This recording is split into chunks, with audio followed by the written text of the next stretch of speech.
Well, thank all the chairs and leaders coming on tonight.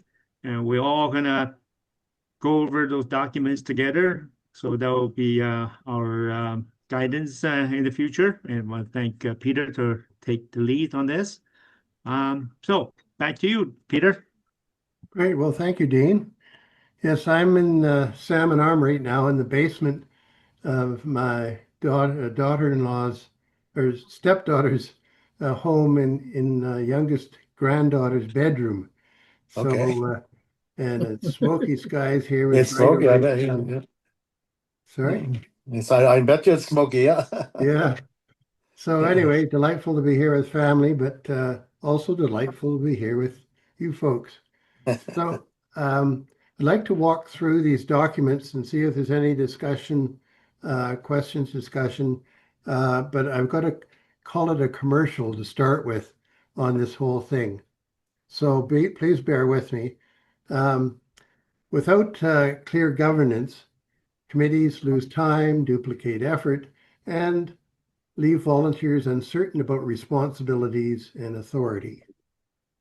Important tasks fall through the cracks because ownership is unclear. Committees are unsure what they can decide versus what needs approval.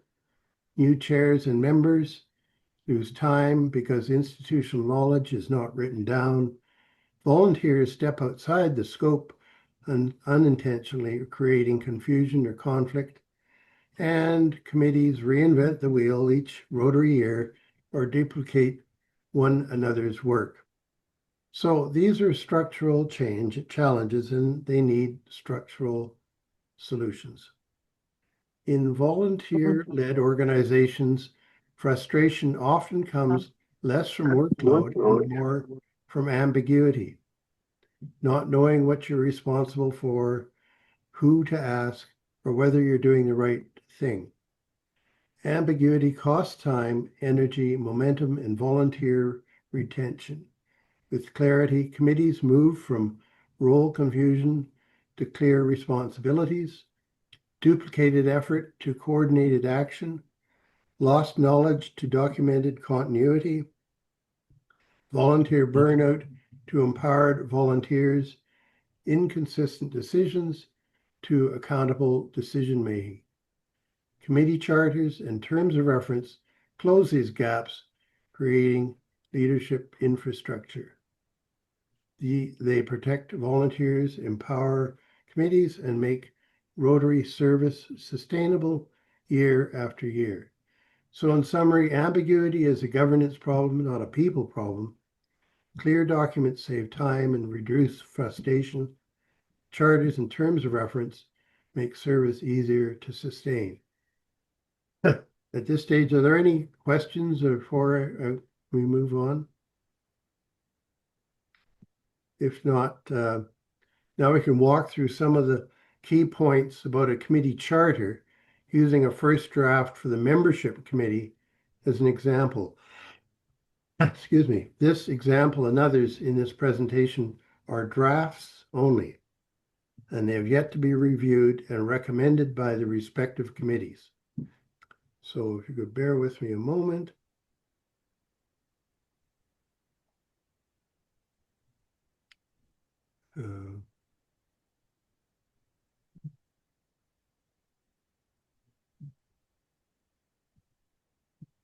Oh, I've lost the, okay, here we go.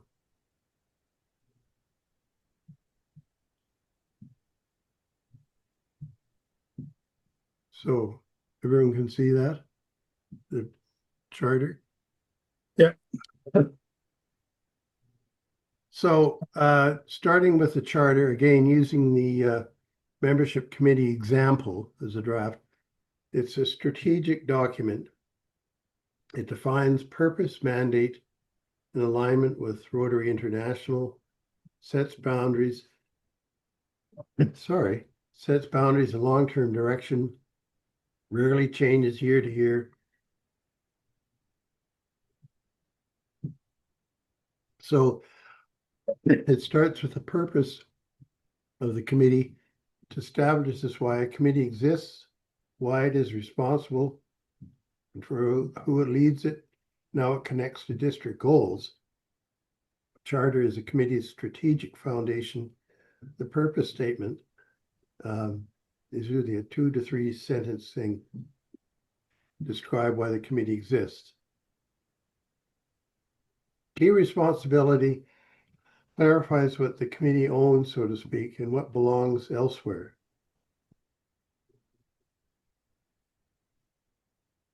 And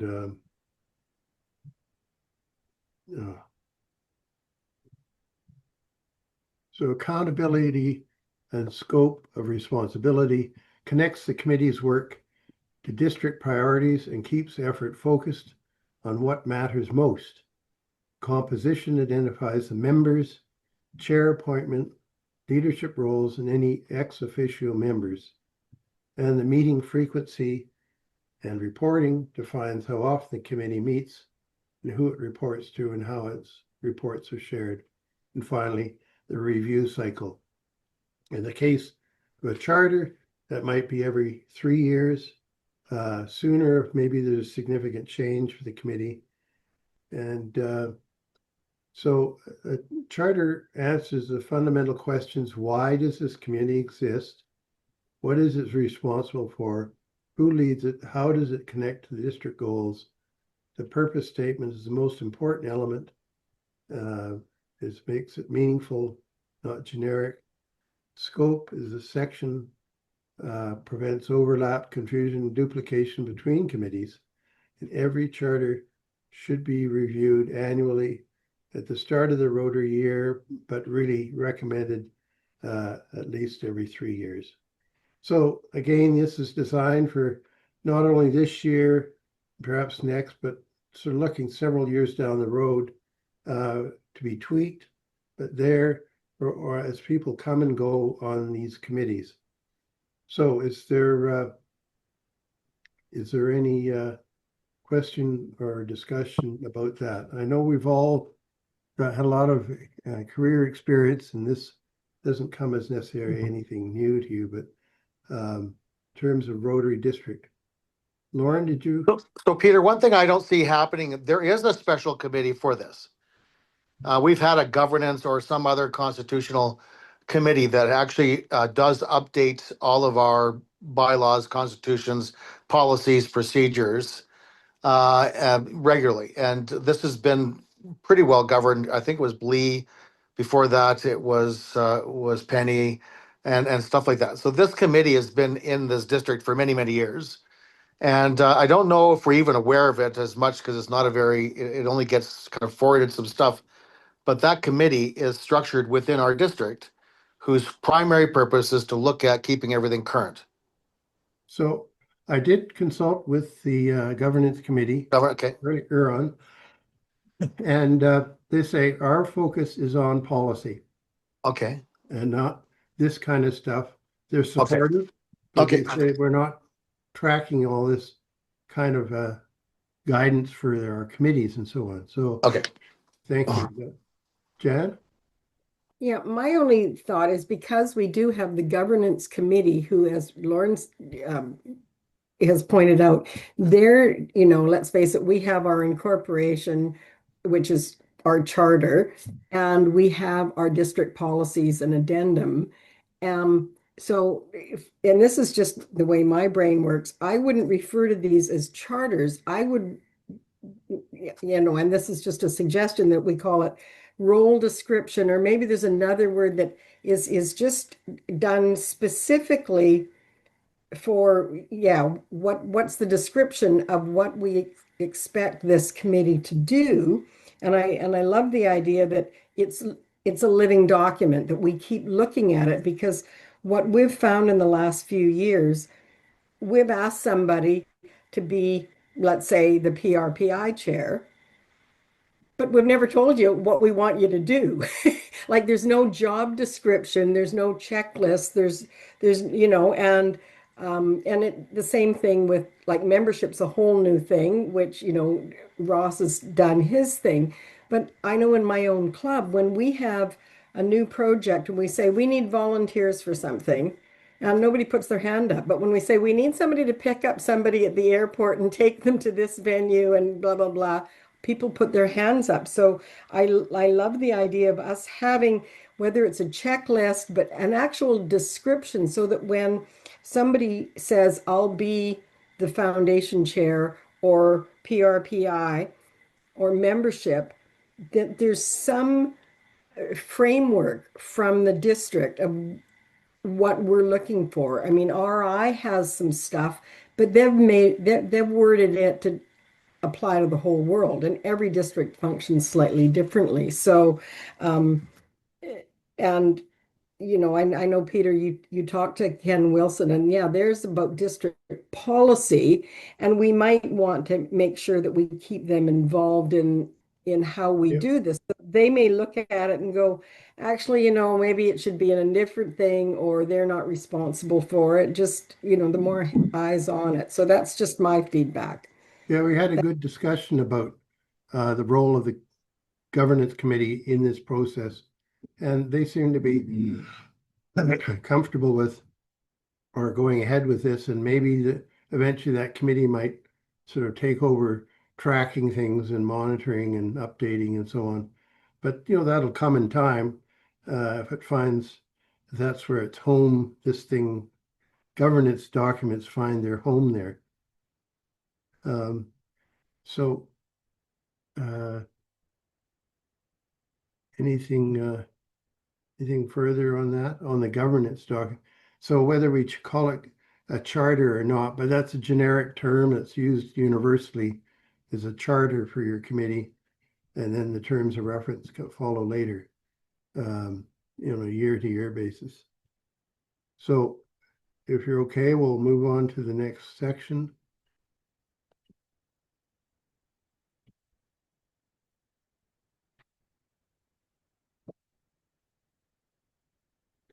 So using the foundation committee, with apologies to Ian and Lauren and others, this is, again, it's just a draft.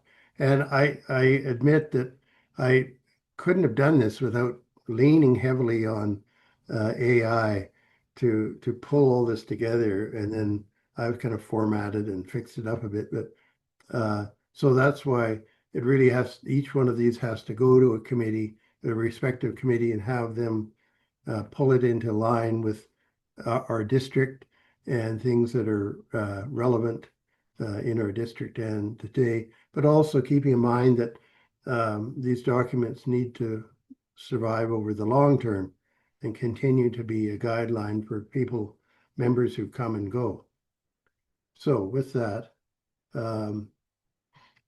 so terms of reference, then they're kind of not, as opposed to the charter, is an operational document. It defines responsibilities, workflows, timelines, reporting, and is updated as needed, but typically, if not sooner, certainly on an annual basis, and it supports annual planning and execution.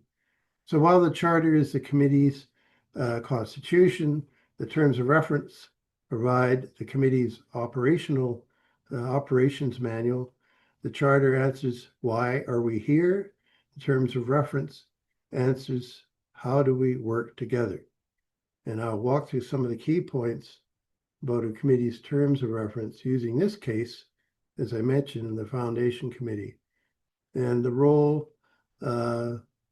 description there is brief, defines the purpose of the committee, again, the key responsibilities, the annual work plan, and club support, training, reporting, coordination, mentoring, continuity, and action plan. And so again, this is a draft timeline as an example of, again, the committee can set up its own timeline, but is a guideline to think, provide some ideas about. Lauren? Peter, I'm seeing in this terms of reference and charters, whatever you want to do it, there's some things that have changed at the RI level, which has now been pushed down to the zone and the district level. And these are key positions. And they have key positions that have to be filled.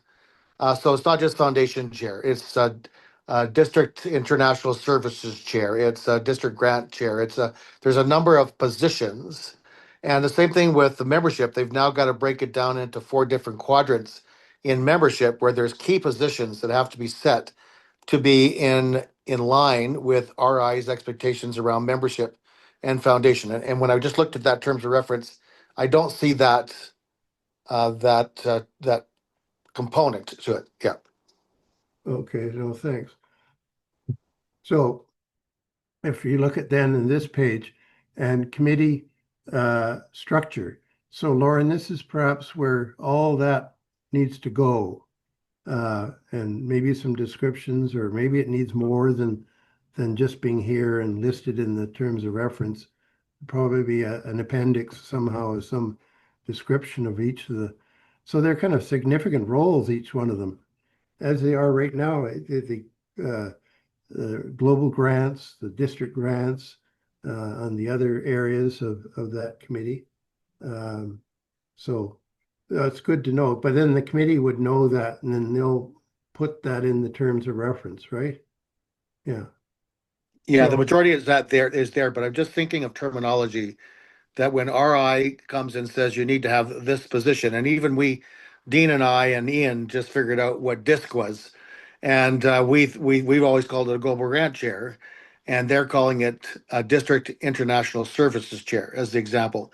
And so my point is that as RI starts to make these fundamental changes, we need to also make sure it's flowing down into our committee structure. But this is exactly what I was The just talking about. thing, I looked into it, and it's one of those ones that I could have input. Like there's a bunch of option ones when you're reporting district officers. So some districts refer to it as a district international service chair, whereas the group from Zone that's asking for that is saying if you don't have one, and lots don't, and they have no intention of having one, then they're asking for the name of the global grant. So, of course, I threw Bill Hellyer under the bus.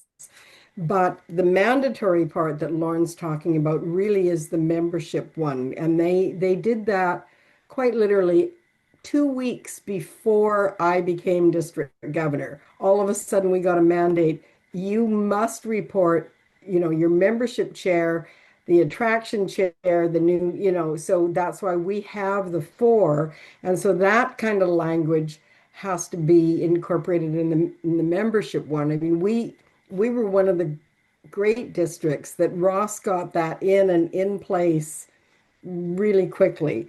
But yeah, and so as you say, Peter, the different committees, because each one functions so differently, they're going to look at it and go, okay, no, that's not how we're doing it, and that's also where we'll get the governance committee to making sure that we're not doing something that isn't using the same language as RI is. So, and there's lots of changes. So other than membership and foundation, are other committees getting the same sort of top-down direction? Yeah, I think there's some PRPI stuff too, Peter, but I don't think they've been as bad at setting positions because it's a big push, right? Sure. But the zone has a specific committee for that, and so they're trying to drive that down to the district so that it's coordinated as well. But the point is, as you say, every committee has something that it's aligned either with the zone wishes and RI's wishes, and that's where there's got to keep these documents relatively current. Even a DMC, like a district endowment major gift officer, as an example. So those are types of positions that I was just looking quickly at it, saying there's some refinements that can be done. Not a big deal. Okay. I think it's a good. Yeah, and I just got a message from my group of district, immediate past district governors, and Chris Brown, your name's going to be sent to a lovely lady, one of my counterparts, because Zone is looking for all the district PRPI chair, and it's really just so that they can contact you with suggestions or things. And I think I just got it yesterday on my WhatsApp, who's your, and I went, oh yeah, I guess I got to send Chris Brown a note and let him know I'm going to be throwing him under the bus. So So yeah, artists? I haven't heard of it for anything else in the details like apply to foundation and membership. Yeah, okay, thank you. Yeah. Artists? You're muted, Arda. Sorry. Just in response to your question about are any of the rest of us hearing from RI as far as language is concerned, there's certainly, as everybody knows, been a lot of change and consternation around DEI and diversity. And we actually, Jan was on a meeting with me last week with a lot of her colleagues and with the DEI chairs. And what's starting to happen now is that DEI has become DEIB, which the B standing for belonging. Some of my colleagues in the eastern states are just using belonging. They're not using the D word. And the basic understanding being nobody wants to be a target, but the work is going to continue regardless of what it's being called. So that's certainly He's you know calling it the B and E because it's belonging and engagement. and engagement. Yes, that's right. And Not that's break and the enter. new language coming down from RI involves all the language of the Rotary Action Plan. So it's enhanced participation, engagement, increased impact, all those kinds of things. So um, it- it'll Well, be interesting to see what the supporting structure is at yeah. RI. Well, thank you for all that discussion. I learned quite a bit from you also. Ian, you're muted. Oh, you're muted, Ian. Yeah, we're going to have to write up this kind of thing for each of the chairs in our committees. Like, we've got the grants chairs, global grant chairs. We do have this new role of the international service chair, which is a little bit different in what they focus on than the global grants chair. It's more finding opportunities and helping facilitate. So are we going to have to put together this sort of thing for each of them as well? I guess that's up to the committee, but it might be helpful to have a sort of, in addition to the main role description, Okay. say for the committee chair, you could do something that breaks down specifically. I could help out with that if you like, when it comes to that. Okay. It's just a lot of people to keep track of. Yeah, for sure. Growing and growing. So I'm just going to flip back to the terms of reference document. And oops.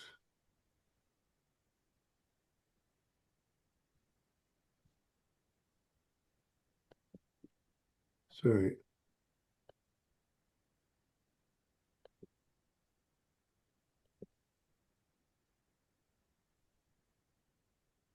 So as we go through, sorry,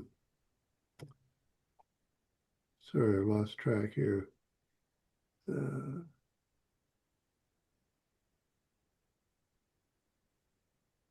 So meetings, again, the committee determines, but it just formally what the committee agrees on it's going to do in terms of how it's going to meet and function and so on. And the reporting requirements, who receives updates and when. And I think if ever all the committees are kind of on the same rhythm in the district, it makes it easier. And I mean, I don't think this reporting has to be exhaustive or lengthy, but maybe sort of every quarter or twice a year, whatever everyone decides is the best thing. Terms and lengths and succession, this sort of keeps things clear. I know there have been some misunderstandings about the turnover. Every committee chair is appointed for a year, and then 2 subsequent years as appropriate, and then must step off. And I remember when I was on the Public Image Committee chair, and Bala told me, no, you must step off. You've done your 3 years. Not that I necessarily wanted to go on forever, but anyway, the review cycle, typically that might go for every year, at least to keep everything on track, because it is referring to your operations as opposed to the charter, which is going to go up to 3 years maybe and then be reviewed. So the terms of reference is the operating manual, tells committee members how to work together, not just what to do. Decision-making authority is the most commonly missing and most urgently needed element. Clear meeting protocols prevent disputes about process and legitimacy of decisions. Onboarding provisions are how institutional knowledge survives leadership transitions, and the amendment process keeps the terms of reference alive and relevant. Are there any final comments or concerns, questions on the terms of reference? If not, we'll just go through. So the charter and terms of reference for a board or committee are not two separate documents. They work together to guide the board or committee chairs and members in their work together and with other committees and clubs. They keep the committees grounded in what they are there to do and to avoid drafting into service beyond their scope. Charter is there, why we exist, terms of reference, what we do, chair role description, and they create clarity, continuity, and accountability. So the analogy is, excuse me, the charter is like a job posting if you're hiring someone.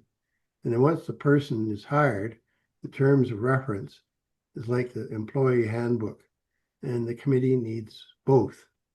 So charter plus terms of reference is a complete governance framework. Any comments, questions on that aspect?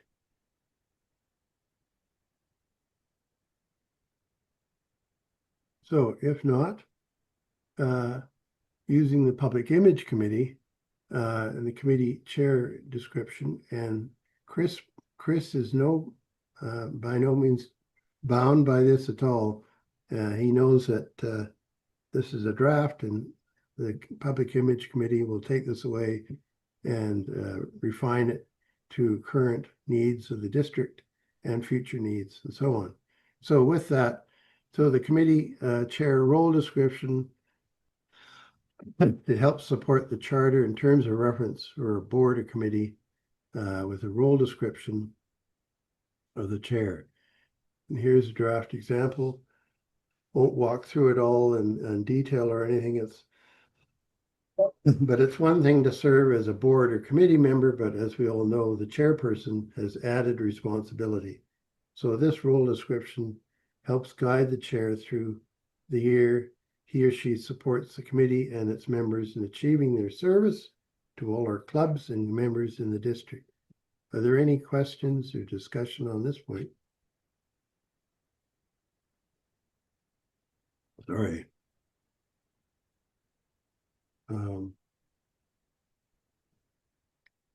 So those, again, this looks rather lengthy, but again, it needs to be pared down with revision.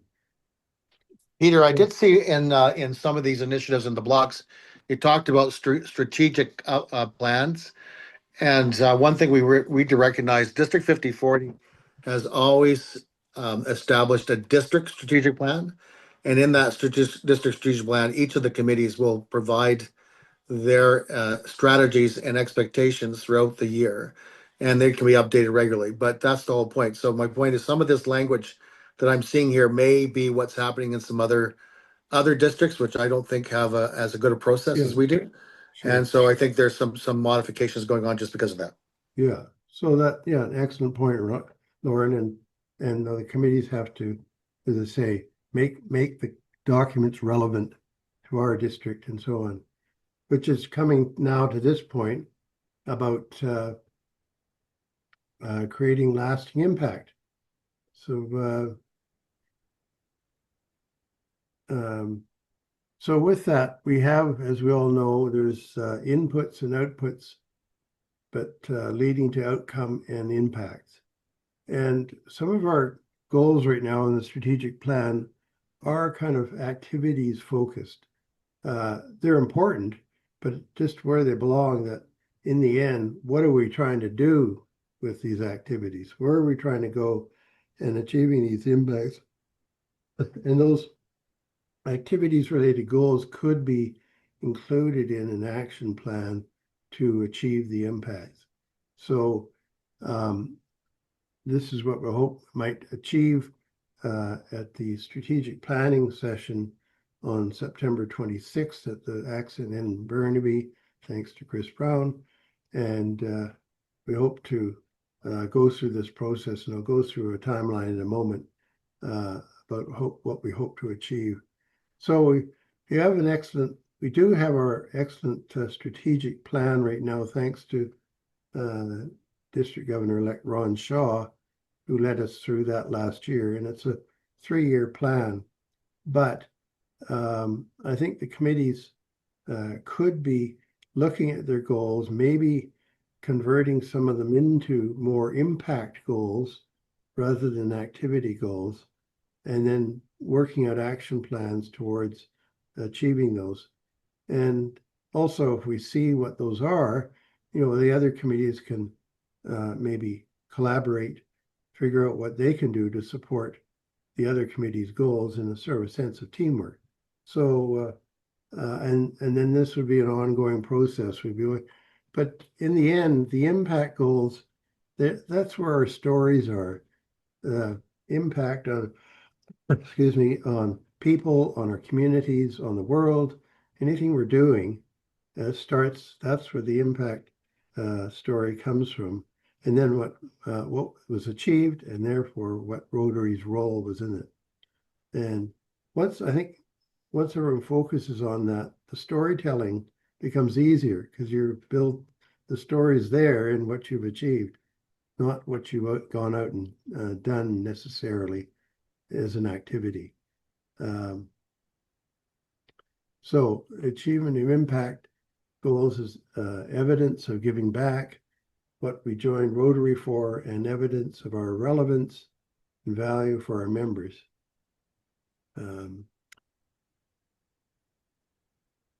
So I just picked on the DEI committee artists, apologies, but because I was involved, I thought it was fair enough to pick on.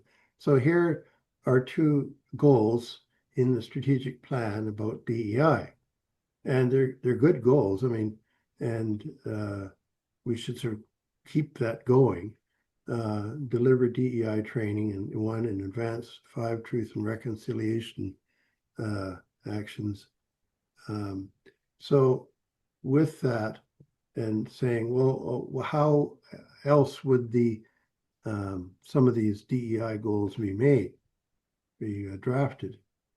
And so here, it's hard to read all these, but these are just examples that came up of a DEI committee and the kind of goals it might focus on.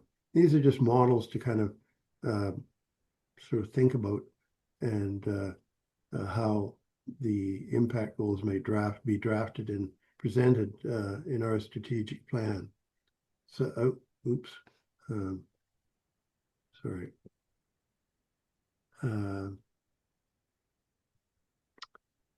So in terms of impact goals, is there any discussion around that? And this isn't necessarily something we're going to achieve sort of in the next couple of months. It might take a year or so to finally get there, but we've got to start somewhere. And Dean? Yeah, thank you, Peter. Just about create lasting impact, right? Goals. Now, do you think members in general has a clear vision or understanding of what that lasting impact means? Well, lasting impact is something Yeah. that lasts, obviously, and has something that, the end polio lasting Well, impact. We're getting there, almost there, so to speak. I mean, that's on a grand scale, but it's not just, um, I mean, impact, short-term impact, which then leads on to something else, but lasting impact. Dean, I think to your point, is our current RI president is stressing, right? yeah, well, actually, I'm thinking outside the box more of clubs choosing their project or doing the servers work. Um, they think I don't know, food bank.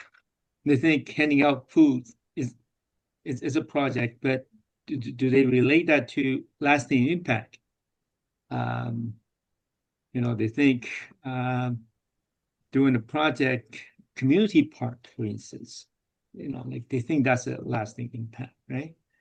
Um, so this is what I noticed that members in general have hard time grasping the true meaning of the lasting impact.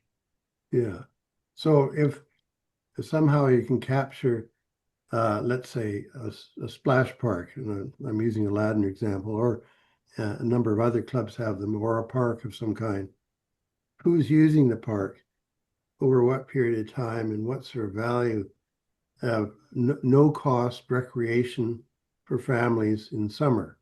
And that's a huge thing it's part of making the community stronger and involved. Lauren, you've often used your example over many years of the, what is it, the playing fields or something in Prince George? Yeah, the Rotary soccer fields, even Rotary Hospice House. We just put a community garden in. But the original thoughts wasn't talking about creating lasting impact. The creating lasting impact is the legacy piece and the longevity of it, and the fact that somebody invested some money into a specific project, and it's being remained because of an organizing committee or because of Rotary. And I do believe, Dean, nobody's thinking like that when they just structure a project at all, even the district. I think if you think of the Rotary, if you think of the Tawasin gravity flow water system, Yeah. that one is probably the strongest Mhm. impactful project in the world, and they've done a great job of communicating that. But I'm going to say less than 1% of the district knows about it. But yeah, just before going to Ian, but for instance, Right to Read has long-term impact Yeah, and the fire absolutely. trailers and so on. Ian? Yeah, if anybody, I just did it, so that's why it's fresh in my mind. But if you do the refresh on your global grants, they go through all this impact and how to measure it, and they distinguish very clearly between inputs, outputs, and outcomes, and so on. And they give you examples, and you have to answer questions to show you truly understand it. And to me, impact it's much broader in concept. It's what it means to the whole group of people in terms of changing their lives. It's not the measurable outcomes it's not how many people we've trained, it's what that training's meant to that group. So any of you who have to do the global grant recertification, it's actually quite a good. I was quite impressed actually with the training module they put in their place there now. I didn't like the old one, but this one's much better, and it does go through all these concepts. So it's just here's some examples of why this may not happen overnight. It'll take a while for us to go through this, to learn and change and so on, and think to Dean's point about, what is the big picture here? What is the lasting impact? And so, I mean, end polio back in the 1980s. Wow, that was a huge undertaking. So, Lauren? So Rotary uses this creating lasting impact and measurement, and they don't even know. They don't even know the economic impact of Rotary. They don't even have a clue. They don't know the measurements. They don't even know how to declare it. We're the only district that actually came up with the formula to do that. We're the only one that's done that in the world, and they didn't even know it. I had an RI president who thought the economic impact of Rotary was $1 billion a year, and it's closer to 5 billion, maybe even 10 billion if we add all the metrics in. And my point is, even all the legacy projects, all the global grants we've done over the 100 years, they don't even have a clue. They haven't got an inventory. They don't even know what they're up to. If they've been around for a long time, they're just lost and forgotten. So I know this is all new, because ultimately we got to start with something where you collect something and hold on to it. And it's through the stories, Peter. And I do agree with you. If we can just get the clubs to tell their story. Yeah. Matt? Uh, for the last 5 years, every July 15th, my club feeds kids who are involved in the summer school program for the South Vancouver Neighborhood House. And it's grown from 25 people in the first year. This year, we fed about over 200 kids, anywhere from age 2 to about age 10. So the lasting impact there is this kids, they don't know what's happening, but at an early age, they have good memories of what Rotary is, right? I'm known as the pizza guy on July 15th. They know they're gonna get their pizza and their popcorn. So we have pizza day. We have a pizza day in the summertime, and around Christmas time we give teddy bears. So it's not a big way of having a lasting impact, but we know we're making an impact in these kids. Again, at a very early age, they start to know what Rotary is. Yeah. So, Using that example, Matt, for instance, the Starfish backpack program, the food program Yeah. in schools. Yeah. But, if we're going to tell our story, the impact is maybe talking to, not necessarily naming them, but to kids and their families about what difference did this make to you over the time that you took advantage of the Starfish program? Because, obviously you had, you don't want to name the names, embarrassing people because they're lower income, but what sort of change did it make in your lives? And so it's how to go. I'm now speaking as sort of a kind of a semi-reporter in my communication background, but going out and finding where the impact is and so on. But again, if we're focusing our goals on making an impact, and then we're going out and doing it, but also taking a communication approach to telling our stories. So, is there anything else on that aspect of our impact goals? No, just to finish up then. I might just add this discussion, if it was capsulated and kind of given a summary to two clubs as we're talking about it. We can do all of the point form summaries, but this general discussion of storytelling and some of the examples, I think that really spurs people on, because there's a lot of, I think Dean said, misunderstanding of what is meant by it. Yeah. And Ian, I've just taken a note to go and relook at that global grant for further information.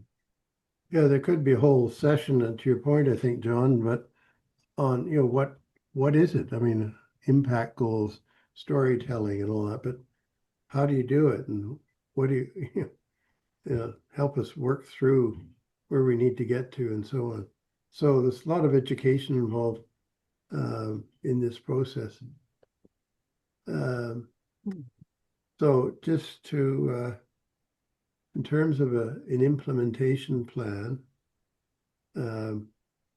what we'd like to do ideally is, and I'll work with the committees on behalf of and with the DG team to get the charters and terms of reference reviewed by the committees and we get sort of final documents by the middle of next month if possible.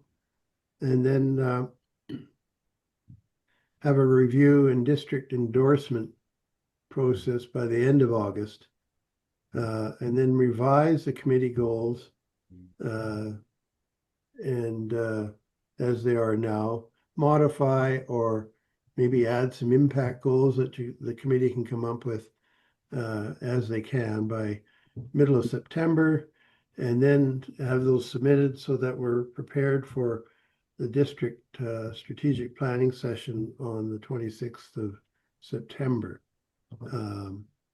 And So I'll be helping coordinate all that with you and the committees. And then get something prepared as quickly as possible so that the board can approve the strategic plan. And then also where all these documents will be posted, excuse me, I posted the drafts, as you know, on the district site in the documents area. But then same idea that when all these plans are confirmed governance documents, the actual ones will be posted there as well to replace the drafts, and along with the strategic plan. And then the documents are there, they're on file, they're on record. We can go through some sort of annual review, the terms of reference at least, and action plan. And then those can be updated on Club Runner. And then provide support from the district governor team as required. So again, this is it's not just throwing everyone into it. We hope to provide support, provide learning opportunities, and work our way forward. But if we can try and get this first key step of completing the review of the drafts and the goals and strategic plan, that'll get us going, I think, in the right direction. Any discussion about that? Questions, discussion, comments? I hope that doesn't seem too ambitious, but so I will be sending, for those who weren't able to attend, or for you as well if you want, but recording of the session and a summary of all the notes, speaking notes and so on, any other documents that'll help committees work their way through, and I'll be on hand with my colleagues, Dean and Ron and Jan on the DG team to help out as required and take a respectful, supportive approach to all this and just keep moving forward and refining it. Any other final comments? Yeah, are you going to send out the timeline you had? You just talked about it, but yeah, that's all will be in there. And Peter, we went through a couple of the main committees, but we didn't go through some of the small, I'm not going to say smaller committees, but like youth committee, and they have key responsibilities and stuff back. And there's a bunch of other committees out there that we have in place in key positions that aren't aligned with any committee. They're just given appointments. And I'm thinking those are often, we don't know where they are and what they're doing. Like it's just, they just do their own thing. Well, there's a number of them that, I just used the examples there in the presentation, but for instance, we've got the awards committee, we got. Yeah. So those, there might be something missing. We're talking about, let's try and get learning and development going. Gotcha, Because that'll be an important role to play. To coordinate all, we've got Ron leading the Club Leaders Forum next spring. But around all that, we've got all this other learning that we need to support and roll out to members or committee leaders and AGs and so on. And the other thing I'm going to mention quickly, because Dean said it, and I know he's being trained up on what Create Lasting Impact is and lasting impact stories and stuff like that. But he's the only one in the room that's been trained that way. Our pals in Seattle didn't do any of this. Right. They do the action plan. None of the pals, none of the CLF did this year, none of it. We haven't trained anybody, frankly, to get up to Dean's vision. And I'm going to say that we tried to do that with a post-pals approach, but we've done it by committees.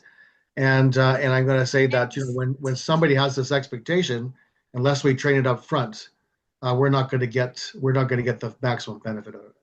Yeah. So I think, as you're suggesting, we need a lot of learning support around all this, and Dean, you had that training, you learning rather than training, but we can rely on you to provide some advice on how we put that learning together for all our leaders in the district. Well, I think we can, I mean, within our district, we have enough talent here to come up with what that lasting impact can get really put that together. I think Yeah. like although I was at the IA and learned a little bit, but I think we have enough talents in our district. We can put this together. So I got used to my career in public relations, you say, communication.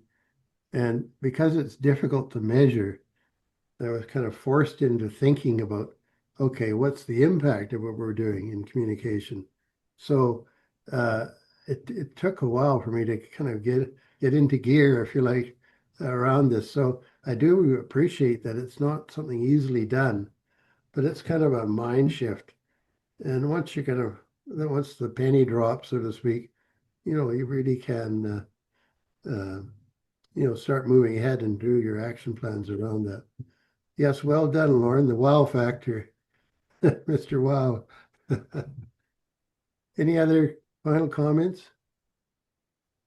If not, I thank you all very much for taking part tonight. Again, recorded, and I'll be sharing this out with everyone. And if you've got any comments afterwards, please share them. This is a team effort by all means. So thank you very much, and appreciate your participation. Cheers. Thank you, Peter. Thank you. Yeah. Thanks, Peter. Thanks for your Bye, everyone. leadership, Peter. A lot of work you put Thank into you, Peter. this. I'll Oh, say, thank you. yeah, Cheers. thank you. Cheers. Good night.